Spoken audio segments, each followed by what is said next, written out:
Hello लोगोफोर नोंथांमोननि गेजेराव आरो आं मोनसे गोदानै आपडेट भिडिअ लानानै फैबावबाय। दिनैनि आपडेटआनो जादों सल'बाथा मुंनि मोनसे शर्ट फिल्म एबा सुंद' सावथुन।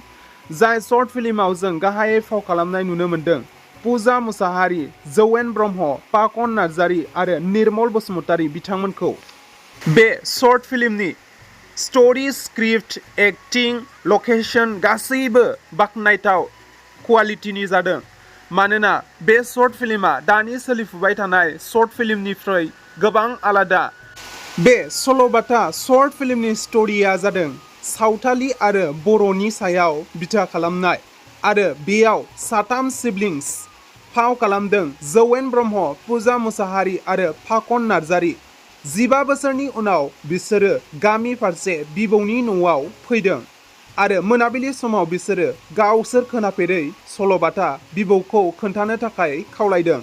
बिबौआबो गावनि फिसौफोरनो सल'बाथाखौ खोन्थानानै होयो।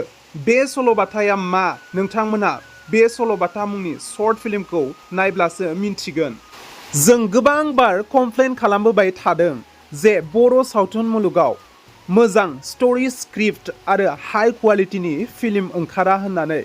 नोंथांमोना बे सल'बाथा शर्ट फिल्मखौ नायब्लानो हमनो हागोन दि हाई क्वालिटि एबा मोजां स्ट'री स्क्रिप्टनि फिल्मा माबायदि जायो। बे शर्ट फिल्माव ओरैबायदि सासपेन्स आरो थ्रिलजों बुंफबनाय नोंथांमोना मेगन मेख्रेबनोनो बावलायगोन। जिहेतु बे फिल्मा मोनसे शर्ट फिल्म बेनिखायनो बिनि डिउरेसना 17 मिनिट 11 सेकेन्डल'। अब्लाबो नोंथांमोना फुल फिल्मखौनो नायनाय बायदि मोनगोन आरो आङो हमनो हाखायो दि नोंथांमोना गोबां नायगिरिफोरानो बेनि सेकेन्ड पार्टबो नायनो लुबैखागोन। बिनिखायनो जाय नोंथांमोना बे सल'बाथा मुंनि शर्ट फिल्मखौ नायखांबाय माबायदि मोनखो कमेन्टनि गेजेरजों फोरमायहरदो आरो जायफोरा नायथ'वाखै जायजुं सिनेबार्स मुंनि इउटुब चेनेलाव थांनानै नायहैदो।